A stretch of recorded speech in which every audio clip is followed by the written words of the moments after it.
નમસ્કાર મિત્રો, સ્વાગત છે તમારું આપણા એક નવા વિડીયોની અંદર. તો મિત્રો, પોલીસ ભરતીની તૈયારી કરતા ઉમેદવારો માટે એક બહુ જ મોટા સારા સમાચાર આવ્યા છે. જે આર સંઘવી સાહેબ દ્વારા હમણાં 2 દિવસ પહેલા 14,700 જેવી જગ્યાઓ માટેની ભરતી થશે તેવી જાહેરાત કરવામાં આવી છે. તો મિત્રો, આ ભરતીની અંદર હવે આપણે કઈ રીતના તૈયારી કરવાની, રનિંગ ક્યારે આવશે, તેમજ કયા સબ્જેક્ટ વાંચવા, કયા નહીં વાંચવાના, કયા સબ્જેક્ટ પર વધારે ફોકસ આપવું, એ બધી મિત્રો ચર્ચા કરીશું.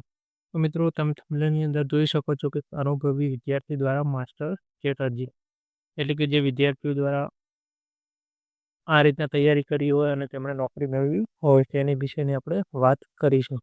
તો મિત્રો, તમને વિનંતી છે કે વિડીયોને પૂરો જોશો, તેમજ ચેનલને સબસ્ક્રાઈબ, વિડીયોને લાઈક અને શેર કરવાનું ભૂલતા નહીં. તો ચાલો મિત્રો, શરૂ કરીએ. તો મિત્રો, આપણે પહેલાં તો વાત કરીએ કેટલા સમયમાં આવી જશે ભરતી, એટલે કે ભરતીને આવતા હજી ફોર્મ ક્યારે ભરાશે, રનિંગ ક્યારે થશે, તેમજ દોડ પછી લેખિત ક્યારે આવશે, જે બધું મિત્રો કદાચ જો સરકાર ધારે તો આવતા આ 12મા મહિનાની અંદર ફોર્મ ભરાઈ શકે છે. તેમજ રનિંગ માટે જાન્યુઆરી, ફેબ્રુઆરી એવું બધું બધા કહી રહ્યા છે. મિત્રો, એ જોવાનું છે કે હજી શું થાય છે, શું નથી થતું. પણ જો મિત્રો આપણે ધારીએ તો હજી લગભગ લેખિત આવતા 8-10 મહિના તો થઈ જ જાય. જો રનિંગ પહેલાં બીજા મહિનાની અંદર લેવાય તો પણ 5મા-6મા મહિનાની અંદર લેખિત આવે. એટલા માટે મિત્રો, લેખિત માટે આપણી જોડે બહુ ટાઈમ છે. લેખિત માટે મિત્રો આપણી જોડે બહુ જ ટાઈમ છે, એટલે કે આપણે બહુ સારી રીતે તૈયારી કરી શકે. જે વિદ્યાર્થીઓ નવા છે તેમને પણ બહુ સમય મળશે, તેમજ જે વિદ્યાર્થીઓ પહેલાં તૈયારી કરી ચૂક્યા છે, જે આ ભરતીની અંદર થોડા માટે 1-2 માર્ક્સ માટે રહી ગયા છે, તેમના માટે પણ એક ગોલ્ડન ચાન્સ છે.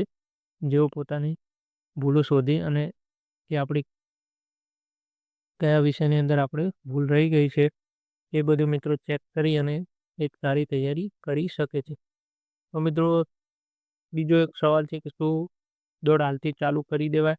તો મિત્રો, એ પણ જે મિત્રોને દોડ ના થતી હોય મિત્રો દોડ કરી શકે. તેમજ બીજો એક, કયા વિષય પહેલાં કરવા, કયા સબ્જેક્ટ માટે કઈ બુક વાંચવી, એક બુકને કેટલી વાર વાંચવી, રિવિઝન કઈ રીતે કરવું. તો મિત્રો, વિડીયોની અંદર પૂરા બન્યા રહેજો. આપણે આ વિડીયોની અંદર સંપૂર્ણ માહિતી તમને આપી. ત્યાર પછી મિત્રો ચાલો તો આપણે શરૂ કરીએ. તો શું મિત્રો દોડ હાલથી ચાલુ કરી શકાય? તો મિત્રો, જે મિત્રોને દોડ નથી થતી એવા મિત્રોને હાલથી થોડો વોર્મઅપ ચાલુ કરે, દરરોજ થોડું દોડે, ચાલે કરે તો એ મિત્રો માટે કદાચ છે. અને જો જાન્યુઆરી, ફેબ્રુઆરીની અંદર દોડ લેવાઈ જાય તો એ મિત્રો માટે સરળ રહે. અને જે મિત્રોને ખબર જ છે કે આપણે દોડ થઈ જાય, એ મિત્રોને હાલથી કંઈ કરવાની જરૂર નથી. ત્યારબાદ મિત્રો આપણે વાત કરીએ કે કયા વિષય પહેલાં કરવા. તો મિત્રો, આ વખતે આપણે જોયું કે 40%નો ક્રાઇટેરિયા હતો. તો એ ક્રાઇટેરિયાની અંદર મિત્રો જોઈએ કે ગણિત અને રીઝનિંગ છે, ગુજરાતી છે. ગઈ વખતે આપણે ગુજરાતીને છોડી મૂક્યું હતું. એ મિત્રોને ખબર જ છે કે ગુજરાતીની અંદર આપણી શું હાલત થઈ છે. તો ગણિત, રીઝનિંગ, ગુજરાતી આ 3 વિષય તો મિત્રો આપણે છોડાય જ નહીં. ત્યારબાદ આપણે વાત કરીએ તો મિત્રો, ધારો કે ઇતિહાસ છે, ભૂગોળ છે. બીજું ખાસ કે બંધારણ તો મિત્રો આપણે મુકાય જ નહીં.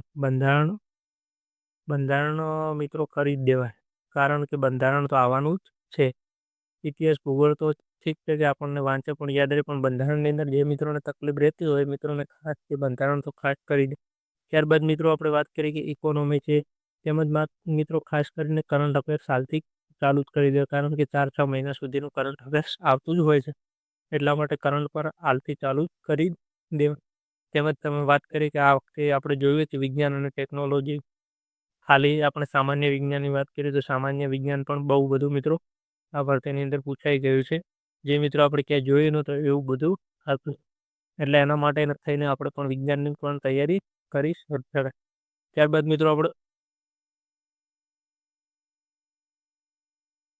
મિત્રો આપણે વાત કરીએ કે બંધારણ છે, પછી ઇતિહાસ, ભૂગોળ છે, તે પણ આપણે થોડું ચાલુ કરી શકાય. આ બધી મિત્રો આપણે વાત કરીએ કે કઈ બુકની અંદરથી કરવું. તો આ બુક્સ માટે મિત્રો હું સજેસ્ટ કરીશ કે આપણે યુવા જ સારું રહેશે મિત્રો, કારણ કે યુવાનું મોસ્ટ ઓફ પબ્લિકેશન સારું છે. તમે ધારો કે જો તમારે જીકે માટે છે તો વર્લ્ડ ઇન બોક્સ કરી શકાય. તેમજ મેથ્સ રીઝનિંગ માટે ખાસ મિત્રો એક જ છે કે નીરજ ભરવાડ સિવાય કોઈ કરાય જ નહીં, કારણ કે નીરજ ભરવાડની અંદરથી બેઠા જ આવે છે અને તેની મેથડ પણ સારી જ છે. તેમજ રીઝનિંગની અંદર જો તમારે હજી જો અપ લેવલ કરવું હોય તો જે યુવાની બુક આવે છે ક્લાસ 1 સુધી રીઝનિંગની, એના દ્વારા પણ કરી શકાય છે. તેમજ મિત્રો ગુજરાતી માટે વાત કરીએ તો ગુજરાતી માટે વ્યાકરણ વિહાર સારામાં સારું છે. તેમજ મિત્રો આ વખતે જીકે માટે પણ બહુ પૂછણ હતું. જીકે માટે